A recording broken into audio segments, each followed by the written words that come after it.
Let's get it Star Wars. Let's get it Star Wars in here. Let's get it Star Wars. Let's get it Star Wars in here. A small rebel force has penetrated the shield and landed on Endor. This is where the fun begins. A long time ago, in a galaxy far, far away. This is Rebel Force Radio. Your source for the Force. Star Wars news and commentary. With Jason Swank and Jimmy Mack. I've seen Star Wars 500 times. Star Wars #1! This station is now the ultimate power in the universe. I suggest we use it. Now it's time for Rebel Force Radio. We would be honored if you would join us.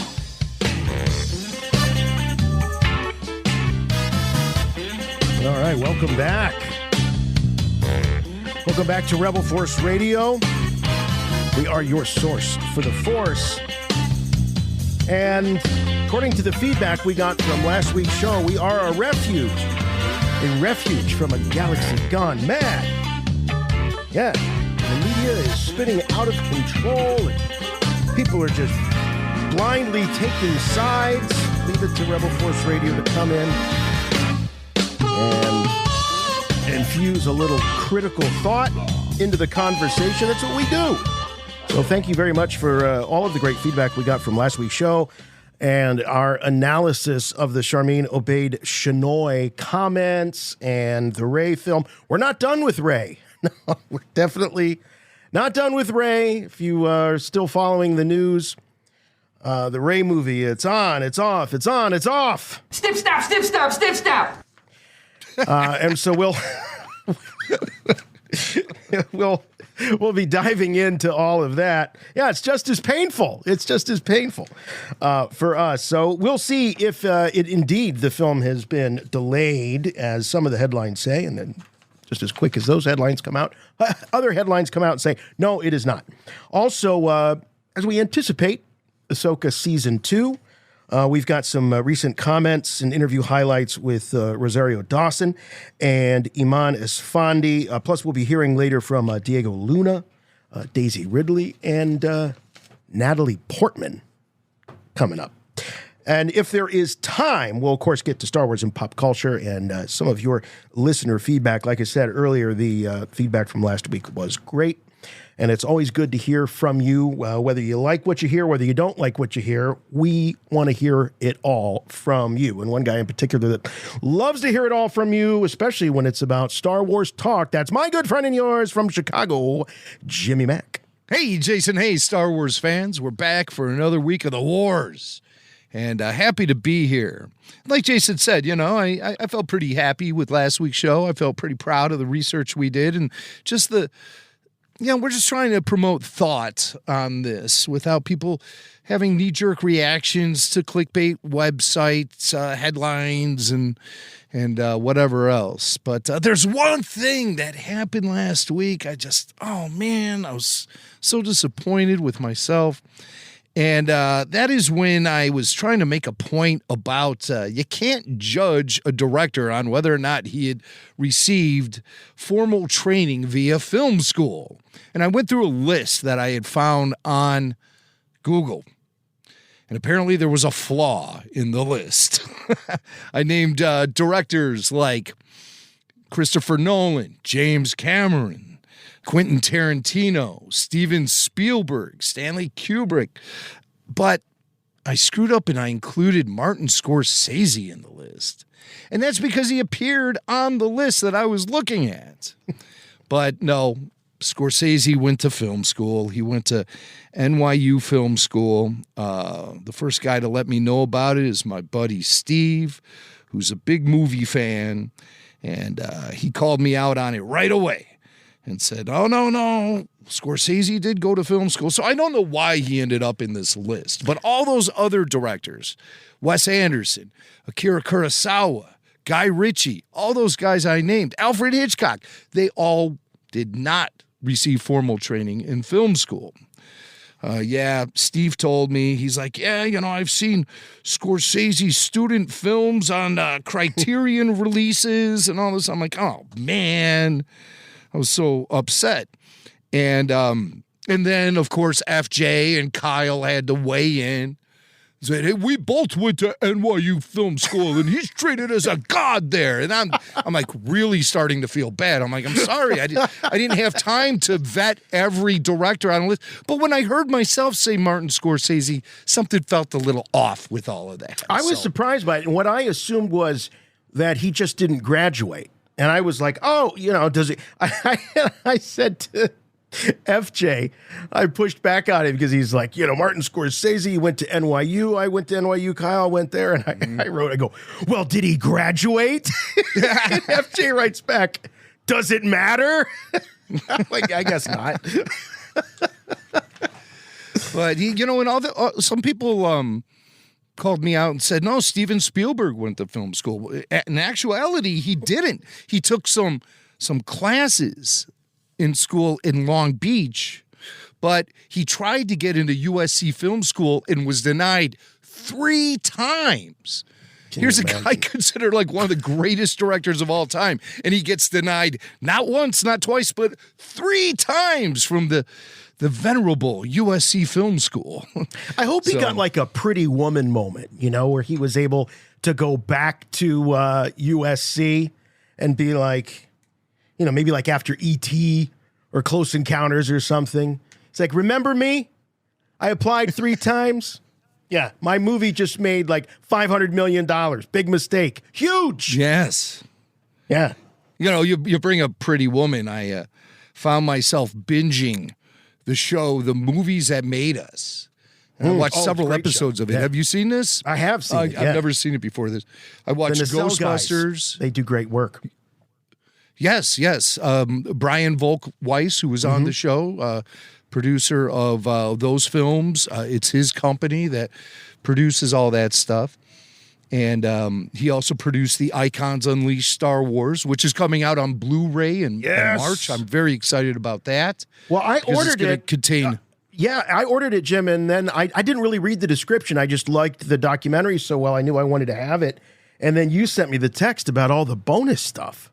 Yes, 6+ hours of interview footage with Marsha Lucas, Billy D. Williams, etc.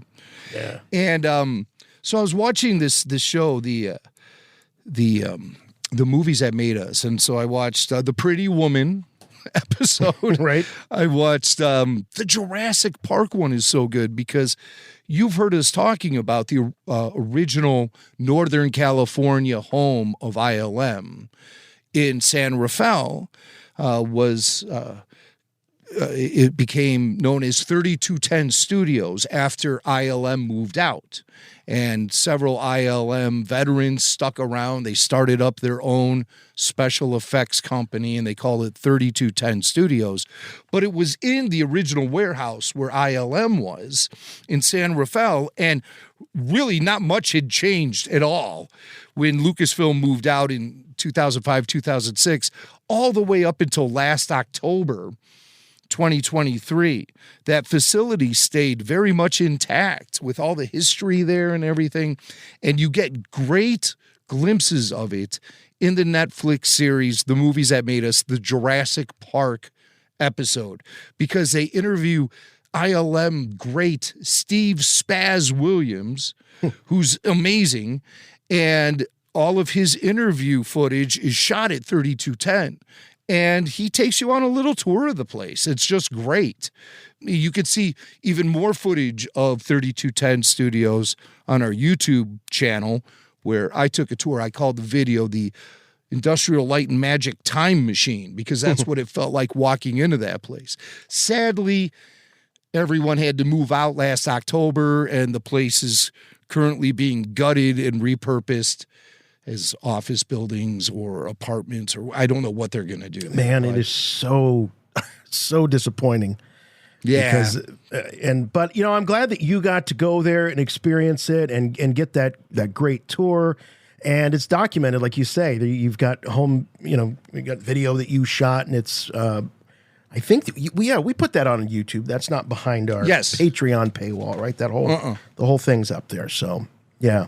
And there's going to be more footage of it visible in the second season of Light and Magic, the story of Industrial Light and Magic. There's a second season that was shot by, the first season was Lawrence Kasdan. He directed and produced it. And the second season is Joe Johnston at the helm. Really? Yes. No That's release cool. date for that season has been announced yet. But they did shoot a lot of footage, as our buddy Sean House told us, former ILM, former 3210 Studios, Sean House, special effects wizard. He told us about it here on the show. That was the first time I had ever even heard of a second season. And I started doing some research. I discovered it's Joe Johnston is the guy who shot footage there and conducted interviews and stuff. So I hope that series sees the light of day sooner than later. But for now, if you want to check out the movies that made us, look for the Jurassic Park episode with Steve Spaz Williams. And this guy's a character, man. You know, he doesn't give a crap about anyone or anything.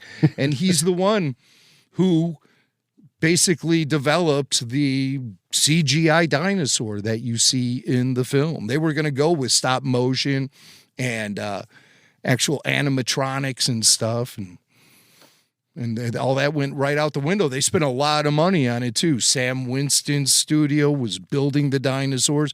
Phil Tippett was going to do all the stop motion, and Steve Spaz Williams discovered a better way to do it with pixels, and shook an industry while doing it too. And this guy's just like, you know, he's the type of guy. If you want to know more about Spaz, there's a great blog online called Banned from the Ranch. Look that up. And there's some funny stories about Steve Williams in there too. But in the meantime, check out the movies that made us. Jurassic Park. I'm not sure when it came out. I think last year maybe. Yeah, really, really worth it. And the Pretty Woman episode wasn't bad either. Yeah, well, they managed to find little stories that I think even some of the biggest fans, I mean, that's, I think, what Brian's trying to do. He certainly did that with Star Wars, with Icons Unleashed. There's also, by the way, another season of Icons Unleashed. One is about the Bond series of films. So if you're I've caught some of those, listening to Bondcast, you can check those out. And then they did a whole season about The Simpsons too. So that's that's also I available. should check that out. Yeah, Oh, okay. yeah, the whole history of The Simpsons. And so, what they're trying to do is, obviously they're taking big franchises and doing documentaries about them, and you're like, well, this has been covered so much, we know everything about it, and he finds the stuff that we didn't know. So they have a very unique angle that they take on their docs. Yes, so that's a recommendation from your pals at RFR. All right. Well, what do you say we get into some headlines? Well, there's headlines. There are headlines. First, I want to talk about Patreon. Oh, yeah. Because we always have so much going on Patreon, and while we do have a healthy community there, it's a mere fraction of the listening audience that tunes into RFR every week. So we want to make sure you guys understand the message here. Patreon.com/Rebel Force Radio is a great way to support RFR. And in return, you get a lot of stuff. You get ad-free shows. You get bonus podcasts, early bird releases, full show video, and so much more. And it's a great community, as I said. So recently, we've been firing up the Patreon here for 2024, and we had our first RFR Q&A of the year, RFR Q&A 190, Collecting Cod Pieces and Galaxy's Edge Tips. So it's all there. Is that the first show of the year, or is that the second one? That's actually the second show of the year. We also have RFR number 189, featuring Eric from Phoenix. And Eric and I review Star Wars Celebration 2012 from Orlando. And Eric had a slideshow with photos, and you can see you and me there working the red carpet for the Clone Wars Season 5 premiere. And then there's a really random moment. Eric took some photos there in the lobby of his sons posing with a cosplayer. And there in the background, you see Billy Mack walking into the convention center, just very random. But there's Billy, sure as shit, there's Billy. And it's just really funny, really random. So you can see all the photos at RFR on Patreon, patreon.com/RebelForceRadio. And you can also hear our latest Q&A, RFR Q&A 190, collecting cod pieces and Galaxy's Edge tips. And that's with Scott St. Louis, RFR VIP Scott St. Louis, and myself, talking about how Star Wars fans find inspiration. It could be through revisiting the films, visiting a theme park, or just being immersed in their own personal collections of memorabilia. But Scott St. Louis kind of takes a different angle.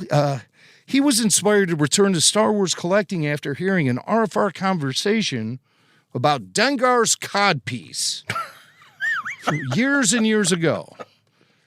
So he found inspiration in Dengar's codpiece. So we discuss, and he also offers a lot of great tips for Star Wars fans planning a trip to Galaxy's Edge in Orlando. He's fresh off of a trip there, and he's like a Galaxy's Edge super fan, so he gives us the lowdown on everything that goes on there, and so much more. Like I said, ad-free shows, full show video, and a great community of Star Wars fans hanging out. We want you to be a part of it, so check it out, patreon.com/RebelForceRadio.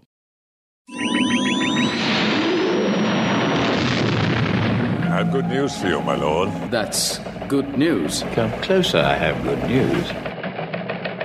Oh, yeah. As Max said, there's news. News indeed.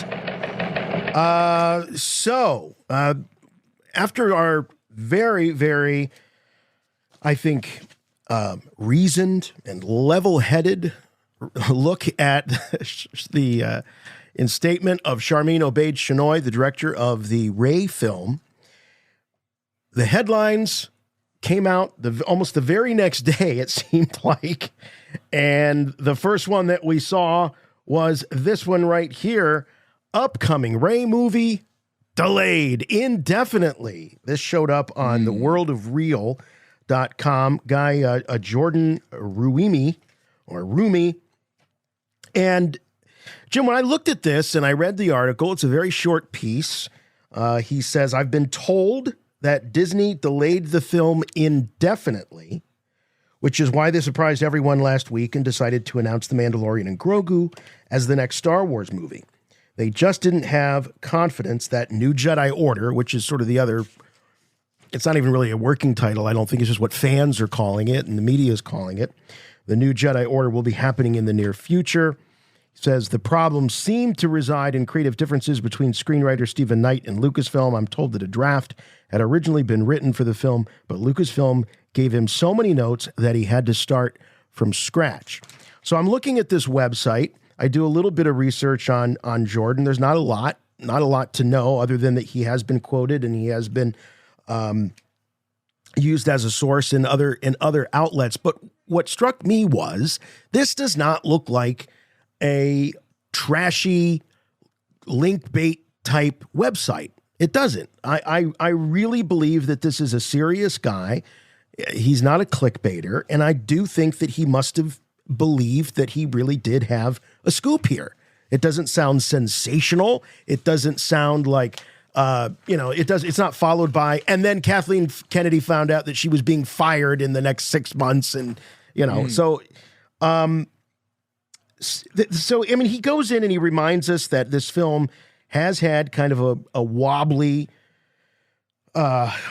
existence. Damon Lindelof was attached. He's gone. Justin Britt Gibson was attached. He's gone. But the two constants remain, which is SOC and Daisy Ridley. But as soon as this went out, within hours, there was another headline over at Gizmodo, and it was, no, Rey's Star Wars movie hasn't been delayed. And that writer says, and it's not even credited to any particular writer. There's no Yeah, it is. byline. A guy named Germain Lucier. Really? Mine does not have a byline. Okay. Germain Lucier. All right. Well, at any rate, he says you can take that latest Star Wars rumor that the film has been delayed and throw it in the Sarlacc pit. Earlier this week, rumors surfaced that the upcoming Sharmeen Obaid-Chinoy Star Wars film featuring the return of Daisy Ridley has been delayed indefinitely. The reasons? Creative differences with the film's writer, Stephen Knight. So he says that he has a source that confirmed to IO9, which is the parent company of Gizmodo, that the report that it's been delayed indefinitely is inaccurate. Knight continues to write and produce and be a part of the process. In fact, the company is waiting on his latest draft as you read this. I got to be honest with you. I don't see, other than the headlines, that much difference in these two stories. So true. Right? It's just the headline that makes the difference. I think that the Rey film is delayed, and that's why they rushed to announce the Mando and Grogu film, and why it appears that they're fast-tracking that thing to fill the first release date on the Lucasfilm schedule, which is May 2026. Right. If the Rey film can't get off the ground with the script, there's no way it's going in front of cameras this spring/summer. And it has to in order to be able to meet that 2026 deadline. Because it's going to have a year of post-production. Easily, and reshoots and everything else under the sun.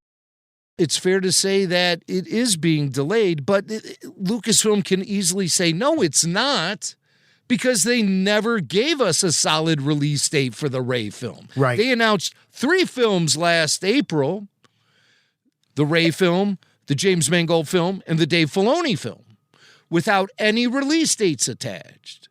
So it was almost as if they were applying bubble wrap to their announcement. We never applied any of those release dates. Right. They never connected the dots. They released the details of 3 films, and then they released 3 release dates, but never connected. So I think that these stories are basically saying the same thing, that there's no script yet. Stephen Knight is redoing it. Now, the one says that he's off the project because he's been asked to write another draft. Mm-hmm. So there's a little bit of difference there. But what Jermaine should have said, his headline should have been, no, Rey Star Wars movie hasn't been delayed indefinitely. Indefinitely means it's not even really on the schedule. They'll get to it when they get to it. Doesn't sound like that's the case with Rey. It sounds like they're still very much working on it. So it's not an indefinite delay, but I think it's a little dishonest to say that it hasn't been delayed, because all signs were pointing to that being that May 2026 movie. Right. And then next week we'll hear Rogue Squadron is coming back. You know, I mean, there's all these tricks that they can play on us. So they'll be able to fill those release dates with material that has been getting developed for a while. Now, the Filoni film, that's the only one that they sort of gave you an idea that's going to be a little bit further down the road. I recall Kathleen Kennedy saying at Star Wars Celebration London in an interview that that's like 6 or 7 years down the road, because they have to develop all the mythology around it before they have their grand finale. And we're assuming that it's going to be the grand finale, or at least that culmination event that's been getting talked about since December 2020. So we know then that one's on the back burner. We also know the James Mangold film is probably seeing a minimal amount of development, because James Mangold himself has so many different projects that are on the near horizon, like the Bob Dylan movie with Timothée Chalamet, for example. There's also a Swamp Thing movie he's working on. Really? So whatever's going on, it just appears that the Daisy Ridley project is not far enough along in development for them to be considering things like pre-production, set building, and shooting dates. That might happen next year. Or in the case with Lucasfilm and their massive dysfunction, it may never get released. Yeah. But I think they really put themselves behind the eight ball by trotting out Daisy Ridley at Star Wars Celebration London. That shows a level of commitment to the project from the studio that I think is going to be hard to break at this point. Despite what SOC says in interviews, despite what friction might be happening between the writer, Stephen Knight, and the studio, Lucasfilm. I believe this story about the draft being originally written for the film being received with a lot of notes. Mm-hmm. Here's a lot of notes. Go back and retool this thing. I believe in that. Well, they have a new chief creative officer over there with Dave Filoni. So some of these notes on this latest draft could have been from Dave. Maybe, yeah. I'm sure he's involved. He'd have to be. And if that's the case, then you think maybe Filoni might be placing some of his authenticity on the project via getting involved. So, I mean, that's not a terrible thing. No. But also, you know, you have other voices at the table, SOC being one of them. Right. It's probably no coincidence that no sooner had the actual release date of the Rogue Squadron film came and went, that SOC found herself on CNN cementing her place as the first female director of a Star Wars film, because she's got to be thinking, if the film is in some difficulty or some stage of tension or whatever. Flux. And yes, she doesn't want that flux to impact her. So she's going to go on CNN. And it's not a dumb move. It's a pretty smart move, actually, because the more she can associate her name with the Rey film, that's good for her. Because people will be like, wait a minute, Rey film, I thought that was that the lady from Pakistan that said she liked to make men uncomfortable. Though that's the way the general public will remember it. I think she's definitely trying to link herself inextricably to the project. Yeah, there you go. Trying to again, bubble wrap. Yeah. Trying to protect herself and protect her position. That was the first instinct I had when I heard those comments from SOC, was that, you know, there must be something going on behind the closed doors that really make her want to be able to assert herself in that position in case the rug gets pulled out from under her feet. She's already laid the foundation for pushback. Yeah. You know, pushback. So, you know, and the other thing to keep in mind, I don't know this, but, and I was I was critical and still am at her kind of tone deaf comments about women in Star Wars and all that, because as we covered last week, it's just not the case that she's the first woman to have to, as she said, lead or guide a Star Wars story. But again, just weeks following the date that should have been the release of Patty Jenkins' Rogue Squadron, it could be that her comments were more a commentary on the loss of that movie and the loss of Patty Jenkins as a voice shaping a Star Wars film. So when she said it's about time a female, you know, that could have been one of those little kind of hidden stabs at the fact that her, you know, maybe she's friends with Patty Jenkins, you know, who knows? But it may have been a little more subtle, but it came across as a very blunt and kind of clumsy comment. That was my issue with it. No, it was clumsy. It was clumsy. And again, we're still in a situation here where we're trying to figure out what it is that she's bringing to the table that makes her the right hire. What is it about her that makes her the proper choice for this film? I came to the conclusion that they're going to be working with a largely Middle Eastern cast on the Rey film. and she'd be the right person to do it. A lot of people said no, she's being hired because it's going to be a female-centric story, and they really want a female at the helm. But that doesn't explain how she leapfrogged so many other directors that are already in-house, like Bryce Dallas Howard or Steph Green or Deborah Chow. You know, these are people who have experience with Star Wars. And obviously they have the right physicality to be able to connect with a female-driven story, I would say.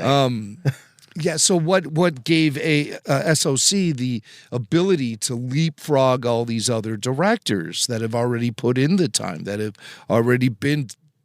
Because I always thought Disney Plus was there to develop directors for future feature films. I just wish we could hear something from the actual studio itself.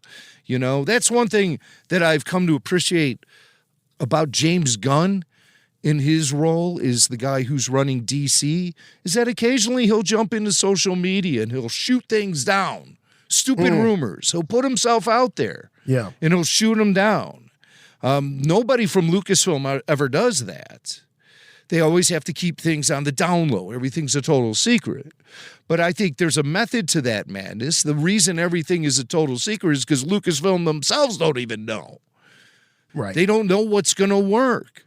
But yet they keep painting themselves into the corner with these premature announcements in order to thrill audiences at conventions or get shareholders excited or just to keep Bob Iger off their back. I don't understand why they keep Probably making announcements. all of the above. I think all of the above. All of the above. And as you said earlier, trotting Daisy Ridley out on stage, man, oh man, you talk about committing yourself to a project. There's no movie, there's no going back, you know, because I think people are going to be shoving that clip in their faces. We've got clips. Actually, we've got a clip coming up right now of Daisy Ridley talking about the Rey film. So she's still out there talking about it. Yeah. Well, she's been on a media tour in Paris, I think, because she's promoting a film. I'm not entirely sure what the film is. Is it The Marsh King Daughter? I think that one's already come and gone. What else is she working on? Something called Christmas with the Knightleys? I don't know what Daisy Ridley does outside of Star Wars. I don't even really care. But she's on this media tour, and she was in Paris, and she spoke to the French entertainment website Allociné. And she talked about returning as Rey in this upcoming new Jedi Order film. I was actually making my own film last year, and Kathy Kennedy said she wanted to have breakfast, and I thought we were just having breakfast. So I was literally eating my breakfast, and she said, oh, we might do another one. I was like, okay. So I thought about it for a little bit. Once I knew what the story was and everything, I knew that it was something I really wanted to do. I think it's a really fantastic exploration of the Star Wars world. It's a really cool way of taking the story on in a bit of a different direction. Different direction. Mm-hmm. So last time we heard that was the Last Jedi with Rian Johnson. We know how that was a rocky road from day one of release. Yeah. But, so obviously Daisy is prepping us for a vastly different take on Star Wars. Yeah. Yeah. When I saw this clip, my first reaction to it was she doesn't sound very excited. I'll give her the benefit of the doubt. She's being very careful about what she says because of the aforementioned secrecy that always surrounds this stuff. I would be terrified if I was attached to a Star Wars production and somebody put a microphone in my face and started asking me questions. I would be very deliberate in my response and thinking about every word that's going to come out of my mouth before I say it. Yeah, I suppose that very well could be it. But she almost looks like she's filming a hostage video, you know. But anyway, okay. Well, hopefully it all works out. I don't really like things like, you know, taking it all in a new direction. I mean, I would rather them show us that. Don't telegraph it and tell me what I'm supposed to be perceiving this as before I even see it. I want to see it, and then I want to be able to go, oh, wow, that was unexpected. That was a different direction, as opposed to, wow, we're really going in a different direction, let me tell you. Yeah, I mean, it really, I think, promotes a lot of nervousness within the fan base when you start saying things like different direction and stuff, because we keep coming back to Star Wars for almost 50 years now, because there are elements of Star Wars that we can rely upon. We can count on it being part of the story. And when you start saying things like different direction and everything, hey, listen, again, I mean, I'm listening to myself speak. 50 years of supporting a franchise and a saga. You almost have to come up with a different direction after 50 years. But how different, you know? Right. I mean, it's like, are you going to make a Superman movie where he doesn't fly and his skin can be penetrated by bullets? How different can you go without it no longer being what it is? You know, that's right. But is Superman slower than a speeding train? I mean, it's not very exciting. You know, it's not very exciting. We're always very concerned with the integrity of this thing staying in place, especially in this era without George Lucas, with a big studio, a corporation like Disney at the helm, and different people running Star Wars than what was there in those glory Lucas years. So, yeah, one of those people obviously being Kathy Kennedy. And as we're searching for clues about what the Rey New Jedi Order film is going to be about, we find ourselves going back to conversations she had in interviews that happened at Star Wars Celebration London last year. And in one of them with IGN, she explained a little bit about like what the premise of the Rey movie is going to be all about. And we got a clip of that. Well, we're 15 years out from Rise of Skywalker. Right. So we're kind of post-war, post-First Order, and the Jedi are in disarray. Mm-hmm. And there's a lot of discussion around who are the Jedi, what are they doing, what's the state of the galaxy. Mm-hmm. And she's attempting to rebuild the Jedi Order based on the books, based on what she promised Luke. Mm-hmm. So that's where we're going. What promise to Luke? There was no promise to Luke. See, there is no promise made to Luke Skywalker in The Rise of Skywalker. For the most part, Rey knows Luke Skywalker is a guy who wants to see the Jedi come to an end. Right. Well, that's the last time she saw him. That's what he was, before he was a Force ghost. The last time she saw him, that's what he was preaching. She wasn't even there when he was doing his Force projection and creating that diversion so that the rebels could get out of the way.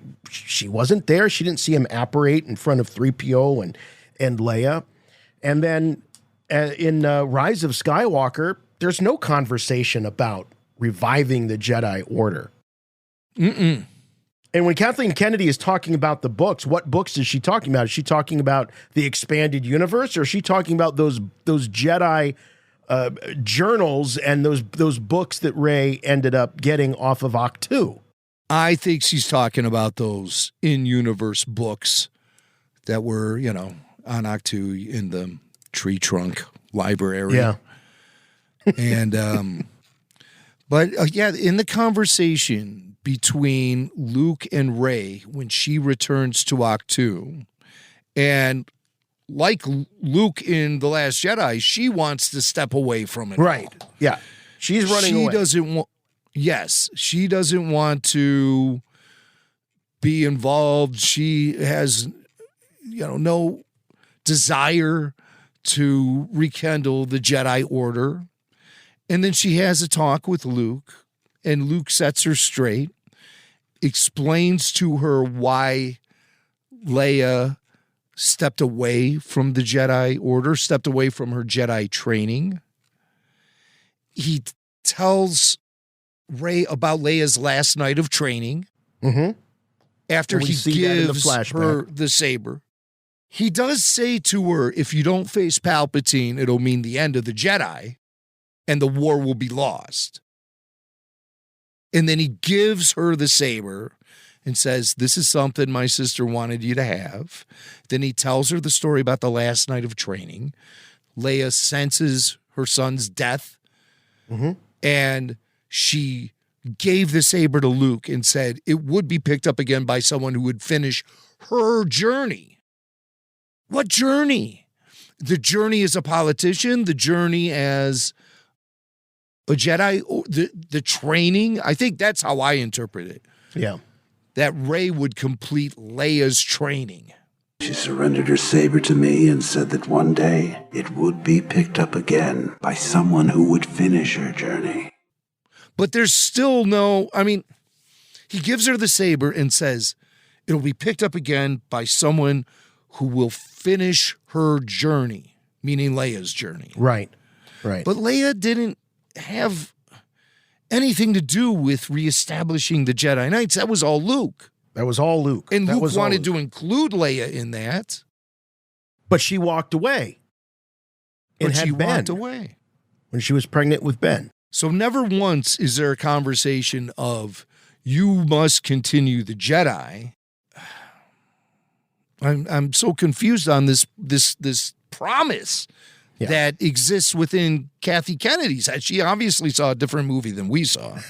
Maybe this stuff ended up on the cutting room floor. Right. Yeah. Maybe this is an old draft of the script that she remembers, and she's read so many of them that she's conflating them. I don't know, but it's not clear. It's not made clear in the film that there was some sort of promise, some commitment to Luke, because at the end of The Rise of Skywalker, and this was their goal. They wanted to wrap up the Skywalker saga. That's what it was all about. Episode 9 became the end of the Skywalker saga. That's how they promoted it. And so it really wouldn't be the end if they left open a door, like a commitment or a promise, a pledge from Rey to Luke. That wouldn't have given them the nice, tidy ending that they ended the film with.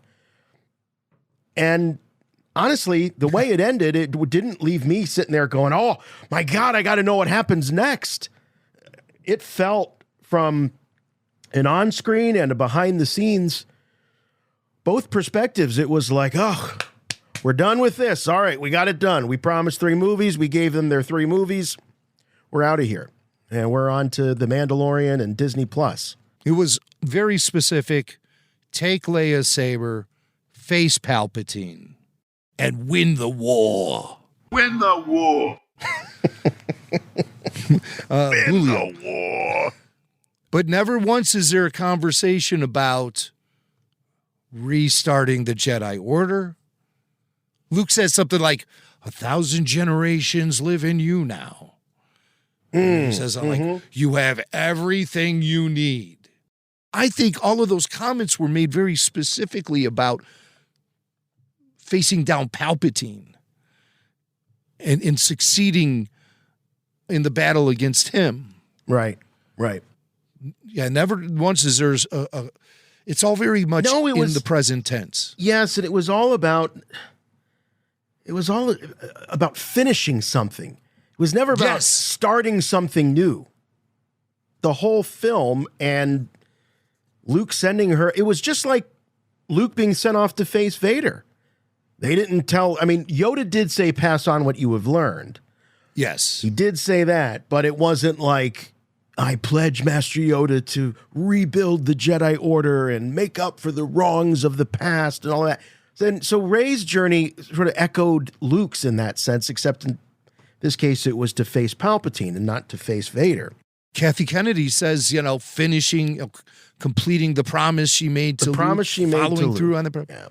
And she says it with such conviction, as if it, wait a second. Remember that scene, the promise? And of course, the IGN interviewer is just completely oblivious to anything Kathy's saying. She's only worried about what she's going to say next, and she's not even listening.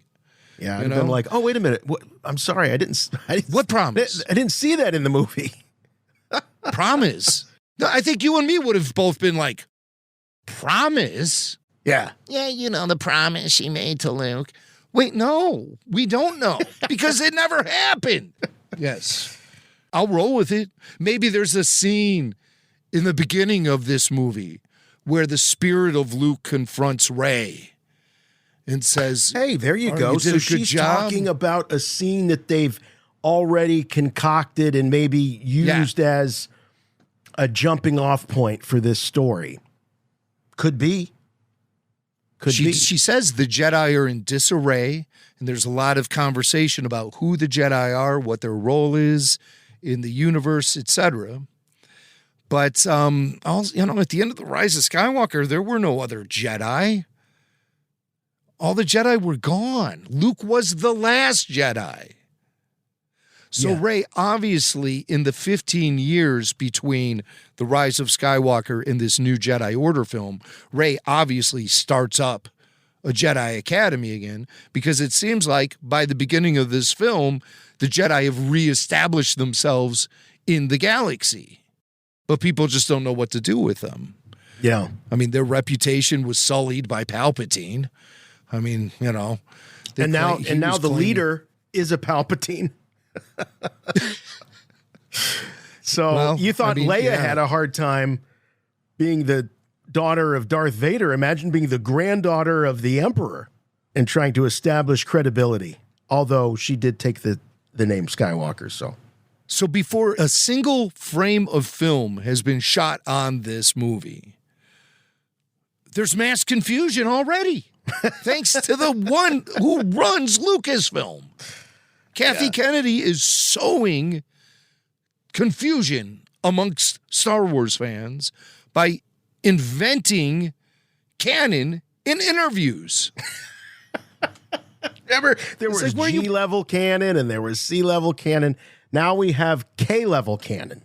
K stands for confusion. I'm scared, Mom. Will you please just look and make sure Kathleen Kennedy isn't under my bed? So it's going to be really interesting to watch the development of this thing. I think just for our own, mental health, we should really concentrate on T-Mag, the Mandalorian and Grogu. Yeah, let's. And let this thing gestate in whatever ways it does, and just, try to ignore it all. Adam Bray, who's an author who's written Star Wars books in the past. Great guy. He wrote us and says, you guys deserve an Emmy or an Oscar or P. Diddy or whatever they call awards for podcasting. Great job researching and discussing the SOC situation. The big question, which you rightly address, is why did Disney hire her? I suspect the scriptwriter asks, what would Jedi do now that the galactic wars are over? What's the purpose of a Jedi?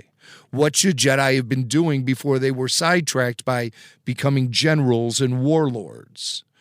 I think that would be to fight injustice, protect the weak, put a stop to the horrible things that go on in societies like Pakistan. Thus, maybe the story would be more local. Rey and some Padawans on a single planet, helping the locals and putting a stop to some oppressive local regime, like an alien Taliban. And all the horrible things they do to women and the local villagers.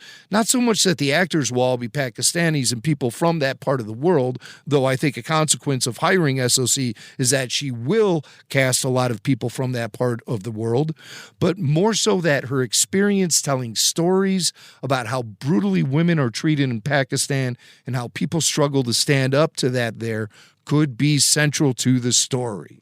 And that's where Adam's speculation ends. So it's not necessarily about where the actors are coming from and how she can relate to them as a director. It's about the story itself featuring oppression in the Star Wars universe that's similar to what people in Pakistan and Middle Eastern countries have to deal with. Okay, I mean, I can roll with that. That sounds, like that's a specific skill set that SOC can bring to Star Wars. Right, they want to capture. That maybe the other female directors don't necessarily have a grasp of as well as she does because she's lived it. Yes, and documented it famously and been awarded for it. And they want her to lend some authenticity, perhaps, to the performances that are going to be of a similar conflict. That's interesting. Well, Adam is a smart guy. I know that, and so it's definitely possible.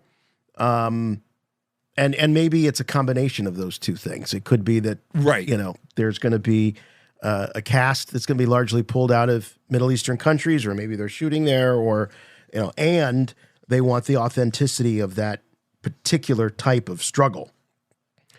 And if that's the case, I think that's great. I think if we can shine a light on absolute real brutality and real a real struggle for gender equality. That's not a bad thing, and that's definitely just the case protecting people's basic rights. Yes, as right, human right, beings. right. Human rights. We'll see. I mean, I predict this is the last we're going to hear about this particular production for a little while. I think all the focus is going to be rightfully on The Mandalorian and Grogu and what's coming up in Star Wars streaming. So I wouldn't be surprised if we don't hear a peep about this film for like another year. Outside of rumors or what have you. I'd be fine with that. So would I. To be honest, I'm exhausted from all this. I am I'm too. Exhausted. I just let's move on. Let's cleanse the palate and let's talk about more what ifs. And by what ifs, talking about this story from the Sci-Fi and Fantasy Gazette. Got it right here. Rumor, Lucasfilm moving forward with a what-if style Star Wars TV series. So, according to scooper Daniel Richtman, Lucasfilm is developing its own what-if style Star Wars TV show. We have no idea whether it will be animated or live action, though the former would make it easier to head down some truly crazy alternate paths for these characters, particularly in terms of casting. So I think there's been at least one season, maybe two, of the Marvel What If, and they did a whole line of action figures, and it's pretty cool. I mean, Star Wars has done this in comic books, and I love that it's in comic books, and I think you can have fun with action figures and things like that. The problem that I have with this is if Bob Iger is really going to sort of tighten the belt there at Lucasfilm, I don't think this is really a good waste of, or a good use of resources, money, because at the end of the day, who cares? If it doesn't matter in terms of canon, then what's the point? It also is a sign to me, Marvel and all those years and years and years of comics and movies and TV shows and all of that, it kind of sends up the white flag, like the well is dry. We don't have any more real stories to tell, so we're just going to have to make up these what ifs. And so for those two reasons, I'm out. No, I'm just not all that excited about it. I think, like you said, comics fine, toys great, but don't waste the limited resources on a new Star Wars television show. And there are so many, I think, much more obvious choices of subject matter that fans would really be into. And it also just seems like a cheap move to sort of ape what they're doing over at Marvel. So I give this a thumbs down. I'm not into it.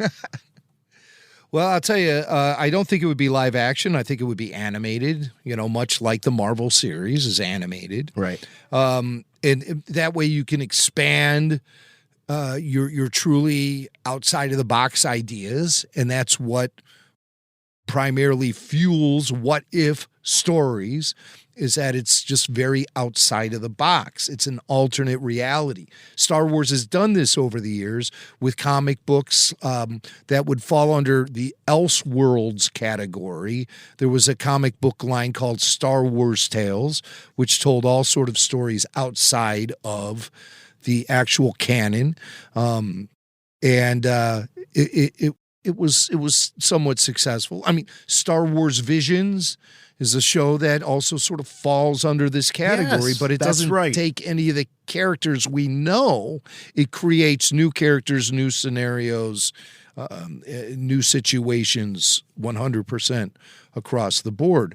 I think, and I believe that Star Wars Visions Season 2 debuted with a thud. I mean, really, there was. I couldn't even get through it. Neither can I, and so I'm not like judging it, but I can tell you that I felt like fan reaction was tepid toward it. Yeah. Season 2, it The didn't real seem like there was much heads, fanfare. that were really into the anime.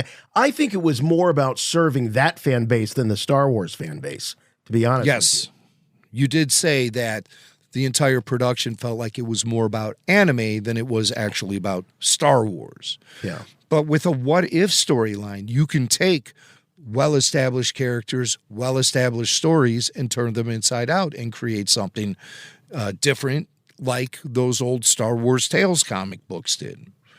I just was sitting here before the show, and I compiled a list of 10 what-if situations just off the top of my head that off the think dome. are kind of cool. All right, let's hear it. What if Luke never left Tatooine? What if he stayed there the whole time? But still, I think it would be interesting because the Force works in mysterious ways. Luke still got dragged into the galactic conflict, just not in the way that we know he did via Obi-Wan Kenobi and delivering the droids to Alderaan. Maybe as a cadet. Maybe he actually joined the Empire. Maybe that the next year rolled around and old Uncle Owen actually kept his word and let Luke go off to the academy, where he reunited with Biggs and then joined the rebellion and still took part in the attack on the Death Star. But never had the Jedi training. No. But still, that'd be wild. Something, the Force did work its divine magic somehow. Maybe not through the voice of Obi-Wan Kenobi or something, but here's another one. What if Anakin never fell to the dark side? He never fell. He resisted the temptation that was put out there from Palpatine. And Anakin actually did the right thing and protected the Republic against Palpatine's evil dictatorship. It could work. What if Obi-Wan Kenobi escaped the Death Star with Han, Luke, Leia, and the droids? Like the original draft or one of the original drafts of the film. Yes. It was actually during filming when George Lucas revised the fourth draft of the script and created the death of Obi-Wan Kenobi, because he felt like Ben was just standing around Yavin Base, not really doing anything. Yeah. When the attack on the Death Star happened. And George Lucas had to really work hard to convince Alec Guinness that this was the right idea, because Guinness was pissed when he discovered his character was getting killed off at that point in the film. Yeah. What if Luke was delivered to Alderaan and Leia was delivered to Tatooine to be raised by the Larses? See, that's the most interesting one, I think, so far. Because it's a switcheroo, and Luke could have been raised as a senator, and Leia could have been raised as a moisture farmer, and Obi-Wan was looking out after her all of those years. Luke, the little prince. then they get reunited. What if Mace Windu killed Palpatine and the Jedi took over the Galactic Republic government? What if the Temptations turned a bunch of Jedi into Darksiders as a result, just like true politicians? Right. What if Qui-Gon Jinn survived the duel with Darth Maul and trained Anakin Skywalker? That's a big one. That's a big turning point in the entire saga, was the fact that Qui-Gon could not train Anakin. He left it to Obi-Wan Kenobi and the rest of the Jedi. Could have been a very different story. What if Luke turned Vader to the light side and Vader survived and joined the rebellion? Well, that was told in Star Wars Visions, or Star Wars Tales. Yeah. With the in the white suit. armored. Yeah. There's an action figure of that too, I believe. Yeah, they did comic book 2-packs back in What the day. if Lando kept his deal with the Empire? Oh. Yeah. And he would have had to turn Leia, the droids, and the Wookiee over to Darth Vader, and they would have been transferred to Vader's Star Destroyer. Yeah. What if Alderaan never got destroyed and Han Solo was able to deliver General Kenobi and the droids and Luke to Alderaan? That would have been different. Yeah. And finally, what if Kitster became a Sith Lord? There it is. Top 10 Star Wars what ifs. Yeah. I mean, that's just off the top of my head. Yeah, they were all good. I don't want to take anything away from the questions, your what ifs. They're all really good. And I bet that if this thing comes to pass, they won't be half as interesting as yours. I found it hard to muster up enough care because I say to myself, but it didn't happen that way. So it would be hard for me to be invested. It's a novelty. And if we were just swimming, if Lucasfilm was just swimming in money and hit shows and Bob Iger was giving them the license to just do whatever they wanted, then I would say, yeah, okay, fine. But with his renewed interest in scaling back and doing less, I just look at this and go, oh, is it really necessary? Do we have the budget for it? And now all of a sudden I'm the accountant. I'm worried about Lucasfilm's bottom line or Disney's bottom line here. I mean, there really is no direction for future animation for Star Wars at this point. We know Bad Batch Season 3 will be the final season. We also have this Tales of the Jedi anthology series, but I mean, those are just a bunch of shorts. Yeah. And to me, very few of them have any serious substance.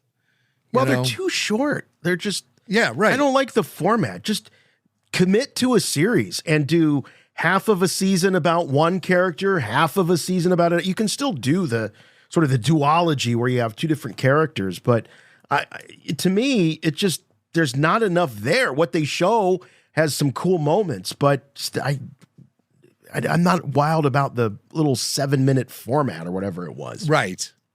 It's just lightweight. There's only so much you can do with that format. And also it just reeks of experimentation. Yeah.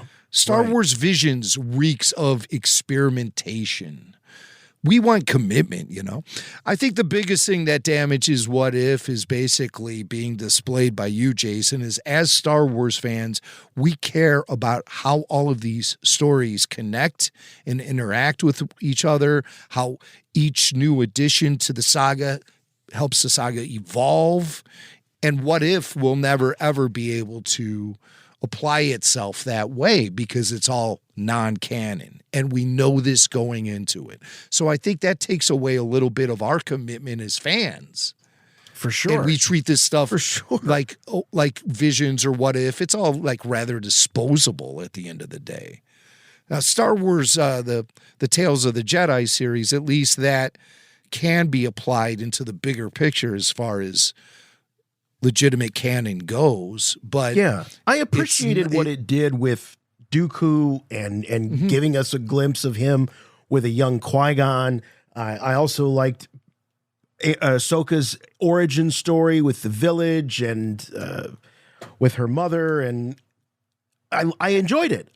But it certainly left me wanting more, which is not necessarily a bad thing. So I thought that, I'm sure I'm wrong, my thought was that if this was an experiment, that it was successful, and now they're going to double down and they're going to give us something with some real substance and some real meat. But I have a feeling that it's going to be more of the same. What if format-wise, stormtroopers were accurate shots? Yeah. The problem with that is that then the whole series is over with the raid on the Rebel blockade runner, because they would blast R2 and 3PO, and then you know where all my what ifs are? All my what ifs are found in the sequel trilogy. What if Luke Skywalker wasn't just a grumpy old sod living on Ahch-To? What if he didn't try to murder his nephew? What if Han Solo didn't leave and abandon his family? What if? I mean, but see, we don't really know all the details. Yeah, we don't really know all the details surrounding all that stuff anyway. I mean, the Luke trying to kill Kylo is based in a flashback and recollections. You know, we don't actually see the path. We don't see an objective version of that. We see Luke's memory and we see Ben's memory. That's the problem with the sequel trilogy, is a lot of the best stuff was told outside of the film itself. So yeah, I didn't really consider the sequel trilogy when I was coming up with my list of 10 what ifs. I really only worked with the OT and PT. Well, that's kind of telling right there. But if the sequel trilogy was a cohesive and coherent story that connected with everything else? What if they never went to Canto Bight? How about that? That actually, you know what? Nothing would have changed. That's the beauty of that one. It wouldn't have mattered, because that whole plot point was a complete waste of time. All right. Well, a lot of what ifs. Hey, if you've got a what if, we'd love to hear it. Show at rebelforceradio.com. That's the email address. Tell us, what is your big what if? Let's what if ANDOR Season 2 actually premieres in 2024? What does Diego Luna, star of ANDOR, have to say? Well, we have an update from Diego. He was on the red carpet for the Emmy Awards earlier this week, and Variety got an interview with him. And Diego Luna gave us an update on what's happening with ANDOR Season 2. And with this update, I've lost a lot of confidence in the potential of seeing this series in 2024. I really do. I'm really starting to believe that it will be 2025 when we see ANDOR. Let's hear what Diego has to say, and then we'll discuss. The good thing about ANDOR is that we know it has an ending, and it's nice to work knowing there's an ending, and you can aim for something, you know. And we're getting there. I have a few days to shoot, and still have to shoot. How many more? Because of the strike, right? How many more days do you have to shoot? I have 7 days. So tomorrow I'm flying back to London, and we're finishing this. Yeah. Oh, I thought it was all over, but the shouting. I didn't think that they were still shooting. I thought that they just had a little bit of post-production left to do, and then that was it. He's got 7 days. That doesn't mean he's the only one that's involved in this. Someone else might have, who knows, a few days here, a few days there. Yeah. There you go. I just hope there's a lot of Bix in this show. Yes. And that maybe she has like 14 days left to shoot. Who knows? But hearing that the lead of the show still has shooting left to do tells me that this series is far from being ready to hit TV screens anytime soon. So I am starting to have a little more faith in Andor Season 2 debuting in 2025. Diego, he's out there right now. He could be shooting his scenes as we speak. Yeah, right now. Right now. Right now. I wonder if it's happening. I'm like Harris Syndulla's son. I'm like Jason Syndulla.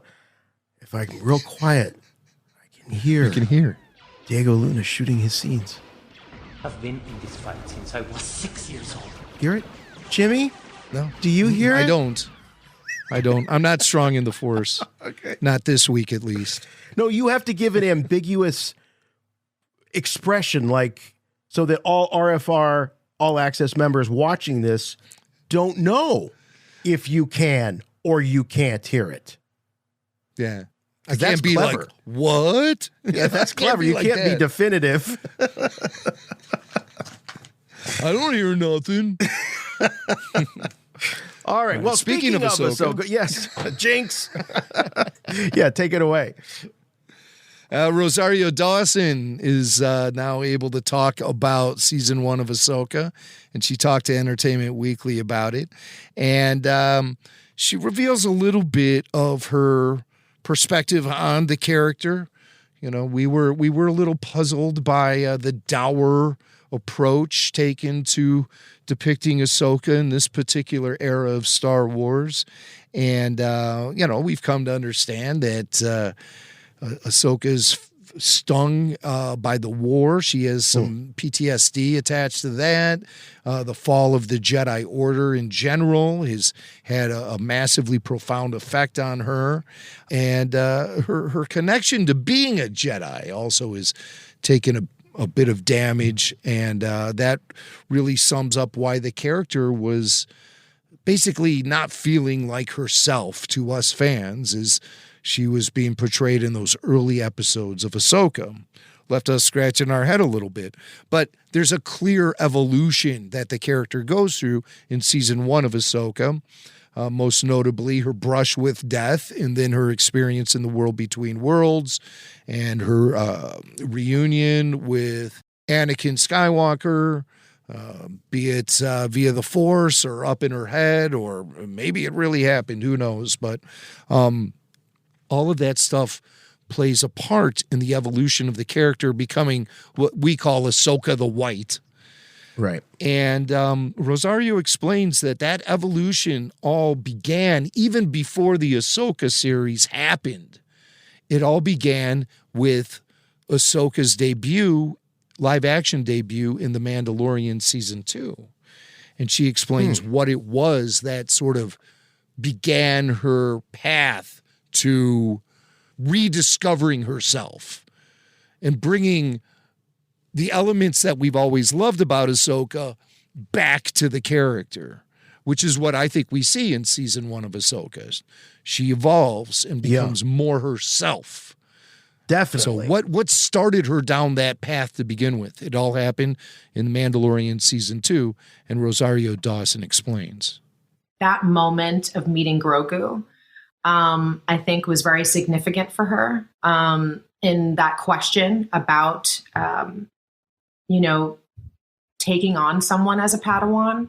And I think it really, and you're seeing her with Grogu and Boba Fett, seeing in the Boba Fett series, seeing her with Grogu and Luke, I think, again, like really starts to seed where I think, she's obviously on this mission to track down Ezra and Thrawn.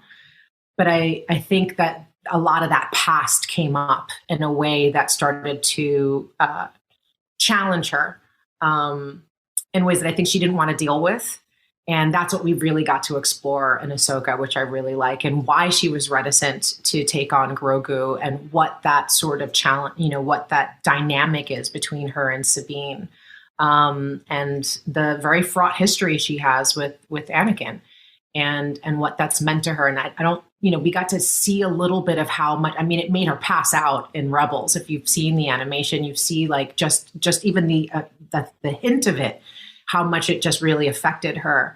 So it was just really powerful to be able to give her, that sort of like, there's a heaviness to her, there's a quiet to her, there's an intensity to her that starts to thaw, that starts to soften. And it's not right away. Like, I really love that moment of she's there with Hu Yang and tell me that story from far, far away. And she's just like, she needs to be in her head because she's still grappling with it, but by the time I think she ceased to be in it is, she's graduated to a different place now. She's not going to be judgmental and heavy because that would be disingenuous. She's got a lot in her past that could be questioned. Right. And she's suffered from feeling like she hasn't always made the right choices. And that's actually what makes someone like Sabine perfect Padawan for her. That's how she was that to Anakin, and Anakin was that to Obi-Wan. And, there's a line there of challenge. And I think she's finally able to kind of graduate to that place. I like what she has constructed here. And I don't know if this is just, her own character study, conversations with Filoni. But I'd have to go back and watch season 2 of Mandalorian because I remember feeling that she was very unaffected by her interaction with Grogu and Din Djarin. There was nothing on the screen. Again, I'll go back and rewatch, so I could be wrong, but my recollection is that she did not seem deeply or even mildly affected by her encounter with Luke and Grogu or Din Djarin. In fact, when she's sitting there talking to Luke, she's very smiley. She's talking about, oh, you remind me of your father. It's all very gentle, and it's certainly not dark. Now, maybe she goes to a very dark place after all of that happens. That could be. But yeah, that I'm not seeing. Now, when we see her going after Morgan Elsbeth, now she's very dark and she's very determined and she's very samurai-like. But the Grogu stuff, I actually would have liked to have seen her maybe a little bit more impacted by Grogu. Din seeks her out because he's looking for her to take Grogu on as an apprentice, and she refuses that. She wasn't a Jedi, but I feel as though she had, perhaps had enough respect for the teachings that she wasn't going to pretend to be someone qualified to train a Jedi. She walked away. She wasn't a master. She wasn't a knight, for that matter. She was still a Padawan when she left. So it was of no surprise to me that she turned down Grogu because she didn't feel that she was qualified. And we know what happens to the galaxy when an unqualified knight tries to train an apprentice. Yeah. Yeah. Well, maybe if you go back and you rewatch the episode from The Mandalorian season 2 that features Ahsoka meeting Grogu, maybe you'll be able to. Yeah, maybe. To pick something out of that meeting that might apply to what Rosario is saying. Mm-hmm. That's how she. I think that's her approach, though. Is that it's all very Rosario, well thought out. It has the markings of Dave Filoni to me, right? And Dave can spin a great Star Wars tale just off the cuff. We've seen him do it many times. So Rosario continues to talk about her experience shooting Ahsoka season 1, specifically saber dueling, which is something that she had a little bit of experience in The Mandalorian dueling with Morgan Elsbeth, but that's saber versus spear. Right. This is now saber on saber dueling, and everything goes up to the next level. And she talks about her experiences saber dueling with Ray Stevenson, a.k.a. Baylan Skull, and Hayden Christensen, a.k.a. Anakin Skywalker. I have to say, Ray was very heavy-handed. I mean, like, Ray, we're not actually battling to the death right now, okay? And that was the same thing with Hayden. Hayden is, like, he says that sometimes he just rehearses and practices it just to keep it, just in case, never knowing that he'd get necessarily the opportunity to do it again. So I'm really glad, because he was, let's just say he's not rusty. He's right there. Once you're a master, always a master, I guess, you know? I love that. I like the idea that, you know, Hayden might have some sort of Jedi dojo there on his farm in Canada. And by the way, where apparently fans just show up and knock on his door. We had that story a few weeks ago. Where That was in California. Oh, that was in California. I know he has a farm in Canada. But he does. Maybe it's like a Cobra Kai. He's got Miyagi-Do. He's got Skywalker Do somewhere out there on the property. But I love that he keeps the chops up. That's great. Well, it's great exercise, too. Once you become so good at saber dueling, you don't want to give it up. That's Right. something you want to keep working on. For sure. Just in case. Rosario's not the only one talking. Ezra Bridger actor Eman Esfandi, who played, I just said he played Ezra. He also talked to Entertainment Weekly, and he told them about how he prepped for playing the role of Ezra. He readily admits he wasn't raised on Star Wars, Eman. So he must have grown up under a rock somewhere, but he wasn't raised on Star Wars, which I'd like to have a conversation with his parents about that. Yeah. But who am I to say how you raise your children? But you should raise them all on Star Wars. But Eman is different. He wasn't raised that way.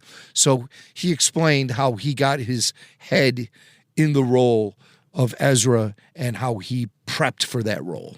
Dave sent me a list of select episodes that I watched, and I also did a ton of research on Ezra. Like, I didn't watch Rebels because that's more of the performance of Ezra, as opposed to I looked up everything about Ezra on Wikipedia, and I watched tons of YouTube summaries about Ezra and his role in the galaxy and his role amongst his crew, and just the kind of character that Ezra was. And so I, learned everything about his family and his childhood and how he was raised, spoken Jedi.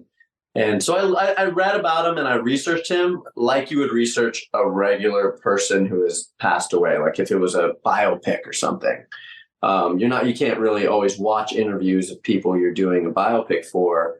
So you sort of have to just allow whatever mannerisms you think exist and match his personality come to life. So that's more of how I treated it. And I watched Clone Wars and I watched a bunch of other Star Wars stuff in the meanwhile, just to understand the tone of Star Wars. I actually ended up watching like the ILM Light and Magic doc and like watching all the BTS stuff more, because I was more curious about like the filmmaking side of it and figuring out like, well, what stories they're telling and why and how. And then it was like, oh, I understand Star Wars. Like, I understand what this is, the magical thing that it is. Wow, that's interesting. He shied away from looking at the actual performance of Ezra in Rebels, but did a deep dive, as you would. He equates it to doing a study on someone who's passed on, reading books about them. In this case, it's Wikipedia articles and those sorts of things. I'm trying to remember, was he the one actor that the whole internet wanted to be cast as Ezra? Yeah. I mean, he put himself out there. Yeah. I mean, he was aware of the character before he was even cast in the role. Yes. He was aware of the character. So what drew him to the character? A Wikipedia article?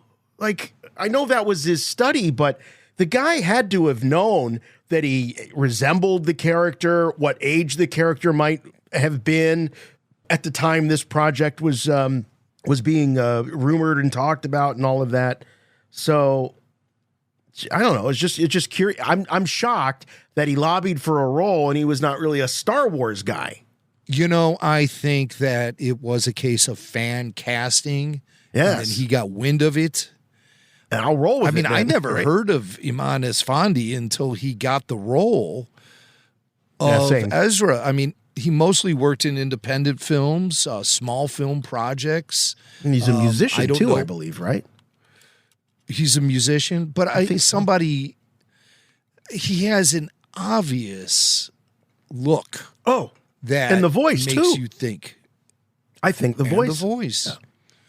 There's something about the guy that just really captures the whole persona of Ezra, and he is the right choice. But he must have gotten wind of that. Somebody might have said to him, "You'd be a perfect choice for that. Who's Ezra? I'll go look into it. You'll see. I'll send you the you're a lot like Wikipedia him." article. It's got a photo. Yeah, so he felt that he would be perfect casting for the role and worked with his agents to get himself in front of Lucasfilm. Yeah. To be able to audition for the role. Well, it's uncanny. But still, The look is great. Even during auditions, though, everyone was kept in the dark because of the secrecy and all of that stuff. But he claims that he knew right away when he saw the dialogue they wanted him to read and everything. He said he knew right away that he was auditioning for Ezra. One day I get the anonymous sides. It was a couple scenes from a Top Gun movie that I hadn't seen yet, and the description of the character. And my manager and agent both were like, "Hey, we think this is that character you mentioned that you'd be playing 6 months ago." And I read it all and was like, "Yeah, this is definitely Ezra." So great. I put down I did the couple scenes and sent it in. And by the next day they were like, "Hey, they want you." So there's some sort of divine intervention going on here. At one point, he even says the force spirit of Ezra came to him in his living room and encouraged him to lobby for the role. So what? Yeah. Wait a minute. Hold on a second. Wait, you're saying that he said in an interview that the force spirit of Ezra Bridger. Wait a minute. Hold on a second. Wait, you're saying that he said in an interview that the force spirit of Ezra Bridger appeared to him like an angel. And are you an angel? No, I'm Ezra. I was thinking. And you're going to be Ezra. Ezra showed up as a force ghost in my living room and was like, "Yo." And I was like, "Yo, what's happening?" And he was like, "Yo, I want to be alive through you if I have your permission." And I was like, "Absolutely." We shook hands and I went crazy in my living room, was like, "Yo, I'm going to be a Jedi." I don't even know anything about his character totally yet. And I sent all these pictures that I found online to my agent and manager of him in the animated series and pictures of me with different hairstyles that I just happened to have. And was like, "Hey guys, when this character is casting live action, I'm going to play him. Use these photos. It will come in handy." I think he's just playing tongue in cheek when he makes those comments. All right. But there is no denying that he is the perfect casting choice for Ezra Bridger. I mean, he's there's great. no denying He's that. great. I just didn't like his fighting skills. Well, he's he's never studied martial arts or anything like that, and probably felt like he could wing it to a certain degree. But I wouldn't be surprised. He does a lot more prep in that department as he gets ready for Ahsoka season 2. He should be trained by Hayden Christensen over there. Well, in Hayden's Ezra is someone lightsaber who dojo. swings a saber. Yeah. Go to Hayden's dojo on the farm in Toronto or wherever it is. But I like hearing from Eman because we really don't know much about him, his personality. He hasn't been able to go out there on the talk show circuit to promote himself as Ezra Bridger or anything. So this is really the first we're hearing from him. And I like his personality a lot. He talks about his first day on the set. And this is kind of like a rude awakening for him because he's so used to working on much smaller films, smaller productions, and now he gets thrust into the world of Star Wars. So it was eye-opening for him. My first day on set, I shot my last scene, the one with Mary Elizabeth Winstead, and Ezra arrives and says, "Hi, Hera, I'm home." And that was my first thing I ever shot in Star Wars, and it was pretty big. I'm walking down this ship. And there's a whole crew of people behind Hera who are like at her word. And it's just like it's so much like an orchestra. Like you're watching such an incredible production come to life, and everyone's dressed Star Wars, and Hera's all green, and the cameras and the lights and everything is like it's all happening like so fascinatingly. That was my first like, whoa, this is a huge production. Like I'm really only done independent stuff, like only ever done independent films. Wow. That would be quite I mean, of all scenes to shoot, really one of the heaviest ones. Now he doesn't have a lot to do, but one line and stand there and look sort of intense, but that would still be really intimidating to be your first. Yeah, right. All those people on set staring at you, and it's the big climax of the whole. Well, one of the big climaxes of the whole season, and it's your first day. Yeah. Day one. I mean, really, that is kind of impressive, and good for him. Baptism by fire. That's right. Or baptism by lightsaber. I don't know what you want to know. But he gets a little more detailed in talking about his experiences on the set, and talks about what it was like working with those little hermit crab creatures, the Nadi, which we meet on Peridia. And he provides us with a little bit of insight into how they pulled off that special effect. Was it a practical effect? Was it CGI? Eman explains. They actually are real puppets. They build out most of the puppets, similar to like Grogu. Similar to Grogu, they're real puppets, and they have amazing puppeteers behind them who are like walking with them and moving them. I mean, they make them come to life. They literally are real on the set for us, and they're even doing voices for us. So it's kind of like acting with an actor in a way, right? It's just a different mode of acting that these puppeteers are doing. And but it made it very easy and adorable. Like it was like, oh, these things are alive right here in front of me. Like they're so cute. So you could kind of feel how you would treat one of them based on them being right there in front of you. So that was fun. Yeah, when I hear comments like this, and you watch people on set of Mandalorian interacting with Grogu, and you look at the prequel films, and you just see, how maybe had they relied a little bit more on some practical stuff, especially with some of the creatures and whatnot, that maybe you would have gotten a little bit more warmth from some of those performances. So I think I really think they're doing it right, even with characters like the Nadi. I mean, obviously Grogu is such a central character that you really have to nail that one. But I would imagine the temptation is there to just, for any other background character or creature, to just do it CGI. Right. People talk about the stiff performances in the prequels, Ewan McGregor struggling to work with green screen, surrounded by green screen, and guys wearing like green leotards running around and stuff. I mean, there's something about that where Ewan McGregor, it was obvious he had difficulty at times immersing himself in the role with nothing but green screen surrounding him. And I still think Ewan did an outstanding job in the prequels. His acting chops, I thought, were really solid in it.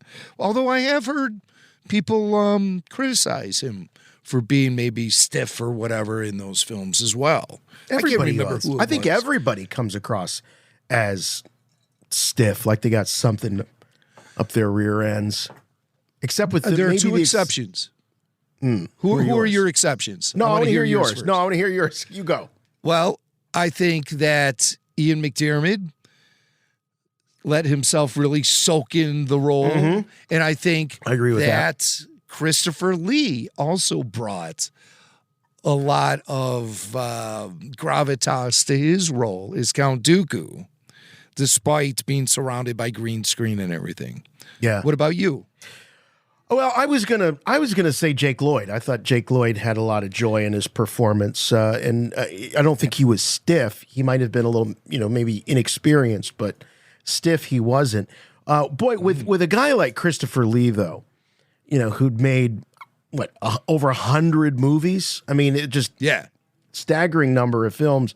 I feel like that's a guy that can roll with anything. He'd probably been through and literally seen everything on a set. Oh, you think this is bad? Well, you should have been there during the Hammer years, and I mean, this was probably a vacation for a guy like Christopher Lee, considering what he'd probably been through.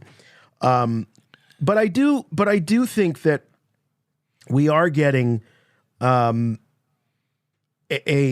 much more grounded, some much more grounded performances with some of these Disney Plus series than the prequels. As much as I love the prequels, but we all know that those performances are really, really stiff.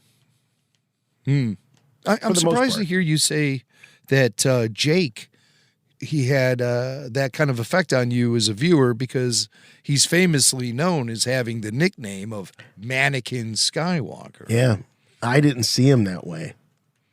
Maybe because I'm such a Jingle All the Way fan. I tuned into that. It receives its fair amount of airplay during the holiday season. And while I was channel surfing, I came across that film, and I was like, "Hey, I'm gonna take a look at this," because I've never really sat there and watched that movie from beginning to end or anything.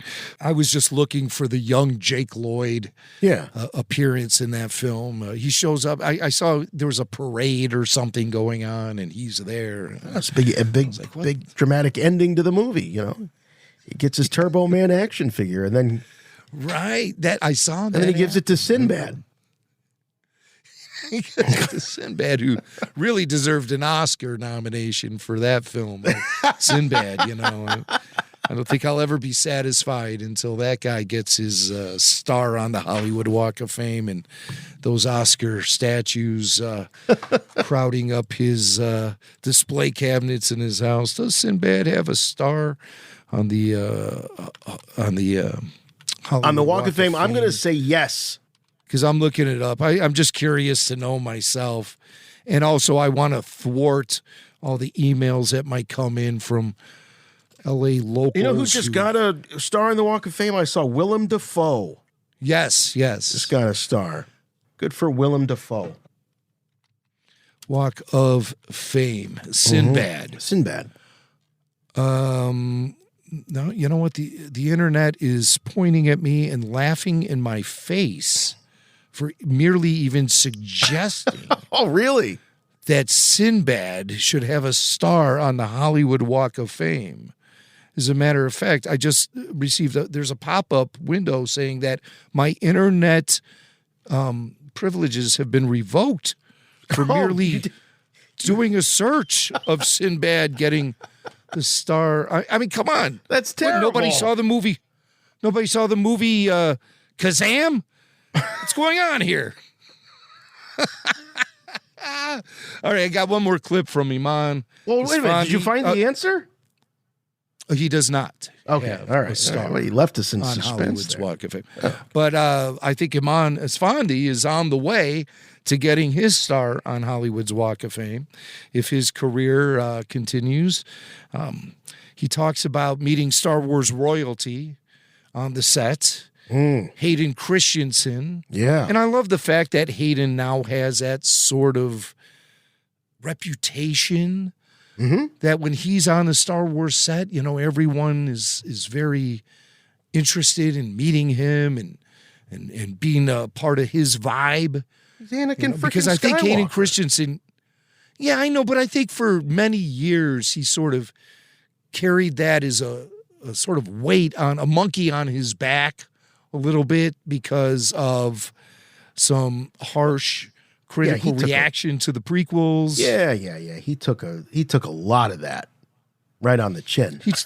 He took a beating, and Hayden seems like a really good guy, and I'm happy to see that he's now able to take a victory lap and be revered as a Star Wars character. And not receive all that prequel hate he's had to live with for a majority of the last couple of decades. So the Kenobi thing really did a lot to bolster his reputation in contemporary times, and now with Ahsoka, which I thought he was great in, you know. Mm-hmm. I think that he's reaping some rewards that were long overdue for him.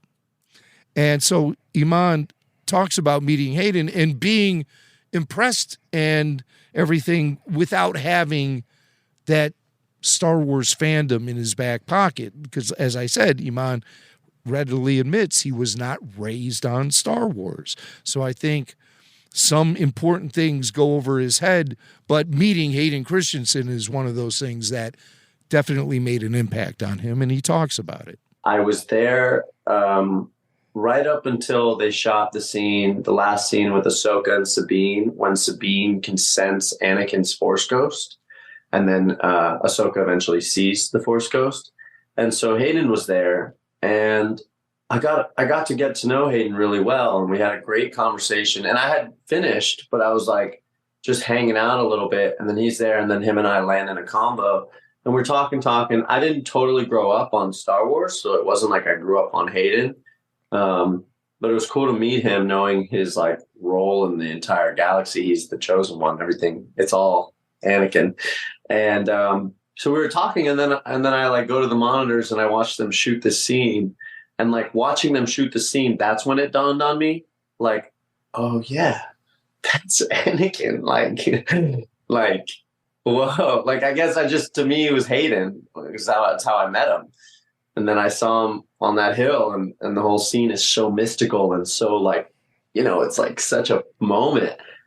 I was like, whoa. And it was also like 2 or 3 a.m. or something. I was like a little delirious. So I was like, whoa, like this is dreamy, you know, like, this is very Star Wars right now. Boy, it's very refreshing to hear him because he's so unrehearsed and he's so sincere and honest in his answers. I like that a lot. Yes. And I also like knowing, like picking out little behind the scenes tidbits from Eman or anyone who talks about the production process. Hayden was there. He was on set when they shot that scene. It wasn't like something they shot in front of a green screen and then inserted later. He was actually there. And he didn't have any dialogue with Sabine or Ahsoka or anything like that. But just the fact that he was there, I think is really cool. Because I think back in the old days, that's something that would have been, you know, shot later and inserted in and all of that. So I just like knowing that Hayden was on the set. And I look forward to hearing more behind the scenes stories from the Ahsoka set and learning more about the whole process of creating that show, you know, as we look forward to season 2. Oh, yes. Boy, this was a really cool thing, and it surprised me very much. I had no idea that Natalie Portman had never met Mark Hamill until 2024 at the Golden Globe Awards. Yeah. I mean, Natalie doesn't make the convention circuit at all. You know, she doesn't hit that.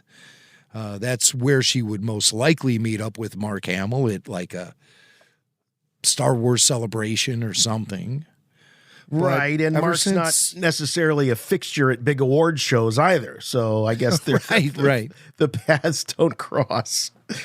Why was he at the Golden Globes? Was he presenting or? Yes, he was. He was presenting, but isn't he? He's also been in, he's got some performances. Was he up for an Emmy for the Things We Do in the Dark or what is that Taika Waititi vampire show? He's not on that show. Yeah, he is. He's got a recurring role. Is that right? I had no idea. Yeah, Mark Hamill was in that show. Are you 100% certain of this? I'm never 100% certain of anything. What We Do in the Shadows is the name of the film. What We Do in the Dark, I don't know. And is Mark Hamill on that show? He's Jim the Vampire. Obviously named after me. Right. Jimmy Mack the Vampire. I had no idea he was on that show. And they watch it upstairs. You think they would have alerted me to his presence at this point, but he's Jim the Vampire in What We Do in the Shadows, which I believe this next season will be the final season of that show. But he did a turn on another series recently, so I could see him being at the Golden Globes. Jim the Vampire. That's amazing. I had no idea. So he's at the Globes. He wasn't nominated, but he was a presenter. And that's how he met Nat. And, you know, Nat, she doesn't, she's been checked out of Star Wars really like 1,000% since Revenge of the Sith has come and gone. She doesn't, like I say, doesn't do any sort of public appearances on behalf of Star Wars. She, once she got that Oscar for Black Knight. Was it Black Swan? What was Black Swan? Yeah. Bird. The ballet. Ever since movie. she got that, she's definitely. I can't believe out that of was an reach. Oscar. That she got an Oscar for that. Right. It's kind of she did. It was a risque movie. But she appeared on Jimmy Kimmel Live and talked a little bit about what it was like to meet her son. You met somebody that I can't believe you never met before. I know. I met Mark Hamill for my first time, Mark and he called Hamill. me his mother. I was like, Luke Skywalker. it's the coolest thing. I think I have a photograph of that was meeting. amazing. Look at this. There you are together. He posted this photograph. Yeah. Never run into him at any Star Wars promotional things or anything like that, huh? Yeah, it was the first time we had ever met. I had met Carrie Fisher before. Luckily, she was such an icon of mine, and then this was my first time meeting Mark. How often do you meet somebody, an icon, that you have, I mean, you've been in the business since you were a kid. How often do you run into somebody that you'd not met before, somebody that you're excited about meeting? I feel like often, yeah. I mean... Is it because you don't get out much? Yeah. She doesn't get out much. Yeah. Well, yeah. She doesn't, no. Yeah, no. I know for a fact she doesn't get out much. I think she she doesn't do the Star Wars scene like Mark Hamill does. You know, I think she thinks she's really above it all, to be honest with you. Oh, I know. That's the thing. Why? And Star Wars convention. Why would I do that? I'm a major Hollywood actress. I mean, I don't do those types of appearances. That's what those other actors do, not me. If there's another Star Wars convention where we do like one of our famous, kickoff bashes that we do, we've done it at how many Star Wars celebrations now? Maybe we could actually get Nat to make an appearance at one of those. Oh, Jesus. It scared the hell out of me. My God, did you hear that? Of course, my phone's lighting up now. Oh, boy, we know who this is. I was afraid this was going to happen when you said you thought Nat was above it. I'll give you 10 guesses, and the first 9 don't count. Who this is. All right, well, I'm going to pick this up, so give me 1 second, please. All right. Jimmy Mac's going to take this call. Nat! Oh! Whoa, red alert! Red alert! Sorry, Nat. No, I know that was loud. Are you kidding me? I thought she triggered that. I know. But would you consider going to Star Wars Celebration with me and Swank just to check it out, see what... No, there wouldn't be that kind of pressure on you. No. And we love the story about Mark Hamill. He called you mother. Hey, do you think it'd be okay if I called you mommy? Oh, jeez. All right. Nat, hello? Hello, Nat? Hello? Well, that's the end of that conversation. All right. Natalie. I think I got a maybe out of her for Star Wars Celebration. You sure that's what she said? Well, it sounded like maybe. It sounded like a few other things too. But stay tuned. Right. All right. We've got about 5 more minutes here. What do you want to do? Let's do pop culture. All right. Let's do pop culture. Star Wars in pop culture. Rebel Force Radio. You've already made that Star Wars reference. Your source for the Force. Star Wars parody. All right, Star Wars in pop culture. That's where we take a look at references to the galaxy far, far away, outside of the galaxy far, far away. Could be from a TV show, could be from a movie. What do you got for us this week? This is from a talk show. Oh, and it okay. features... That counts. When we talked about Lily Gladstone a few weeks ago, she's the actress from Killers of the Flower Moon, and she won the Golden Globe for Best Actress, and she's people are predicting she'll win the Oscar as well.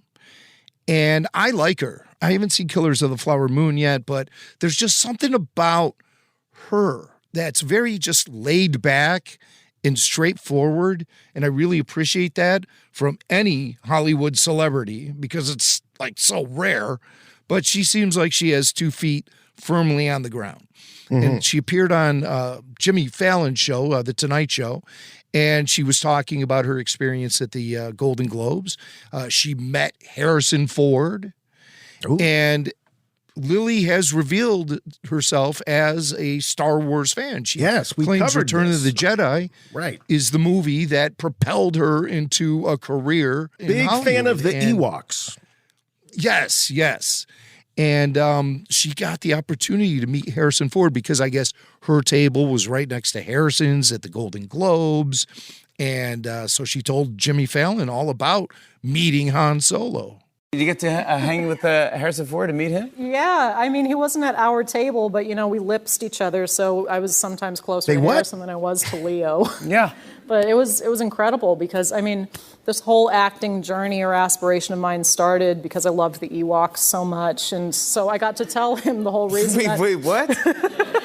Ewoks is what got you excited about movies? A little bit. I mean, I realize now that, like, when I was younger, I knew they weren't really real, but my parents said, oh, they're actors, you know, you're upset when your favorite characters get shot or whatever. Yeah. So I was like, okay, if I want to be an Ewok, I have to be an actor. So Did you I told him that Return of the Jedi was the reason that I wanted to act, and he said, oh yeah, me too. That's a good line. Yeah. That's great. He was the best. He was the one that really was like, when I needed to go to the bathroom, he like got up all, you know, Han Solo style and ran to the camera guy, where's the bathroom? What's the order? When is she up? It was just like, That's what I'm talking about. Oh, I love Harrison Ford. Well, I tell you what, if you need to use the bathroom and you have to worry about where the cameras are, Harrison Ford is the guy with all his experience of navigating things like that. He's the guy that would definitely be the one to help you out. You'd want to look for him. He turns over to Callista Flockhart. This one, she keeps going on about the Ewoks. Was that in one of my movies? What? It's like, that was the one where the teddy bear was humping your leg. Remember that? Teddy bears. That's what it is. She likes the teddy bears. Where's the bathroom? When does she go on? Well, when do I go on? Where's the hydro spanner? So Lily Gladstone, she's awesome. And she loves Ewoks. She says it loud, says it proud. Doesn't care what anyone thinks. Right. She loves the Ewoks. They propelled her into a career of stardom. And thank you, Return of the Jedi. That's all. It all comes down to you, Return of the Jedi. Profound effect it's had on Lily Gladstone. So I hope she wins the Oscar. I really do. All right, we have one more Star Wars and pop culture clip to play for you guys. This is one that's new to me. And it comes from Matt from Utah, our Patreon supporter, Matt. He says, I was watching the movie The Other Guys with Mark Wahlberg and Will Ferrell. And there was a funny Star Wars reference. And it just so happens that Ray Stevenson, Baylan Skoll, is in the same scene where the Star Wars reference is being made. And you'll actually hear him briefly in this clip. But this clip is mostly Mark Wahlberg and Will Ferrell. And it's pretty flippin' funny. What accounting firm is closed at 11 a.m. on a Tuesday? Oh, this is a shithole.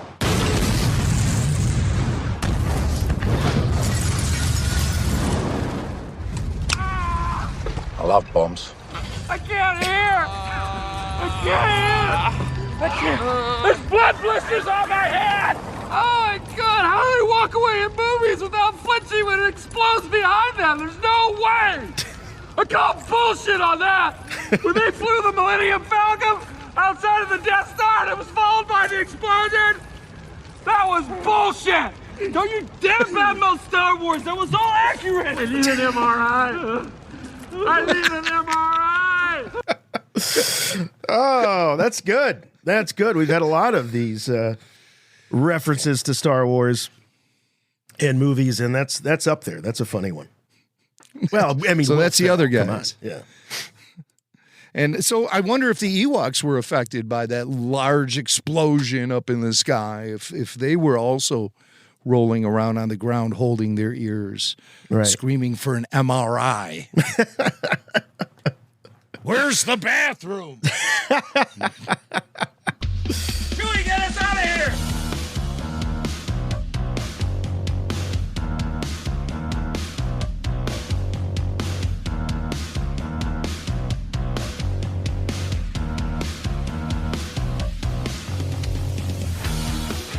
Oh, yeah, that's going to wrap things up here this week on Rebel Force Radio. Thank you all so much for hanging with us.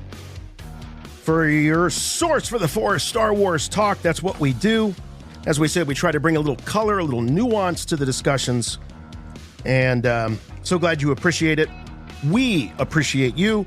And one way you can get more RFR in your life is to go to Rebel Force Radio website and click on the Patreon banner and take a look at the different options for membership to Patreon. It includes weekly full show video, exclusive podcasts you can't get anywhere else, full show video, as I say, and it's just a great community of Star Wars fans that we know you want to hang out with. You can also watch us on our YouTube channel. So go over to YouTube, search for Rebel Force Radio. Follow us on Facebook, Twitter, Instagram. And don't forget about our website for all things and everything Rebel Force Radio, rebelforceradio.com. But if you want to help us out, the best thing you can do is do what you're doing right now. You're watching, you're listening. Tell your friends, tell your coworkers. You found the greatest Star Wars podcast in the world at Rebel Force Radio. And I'm sure that they'll thank you for that recommendation. And we thank you for referring your friends to us. If your podcatcher of choice allows you to do so, we'd love to have you subscribe, and we would love to have you leave us a review. Just one simple rule, please. Make them good. All right, that's going to do it. We'll see you next time right here on Rebel Force Radio. Got to get that sound clip ready. What am I doing here? All right. So until next week, for Rebel Force Radio, I'm Jason. I'm Jimmy Mack. And remember, the Force will be with you, always.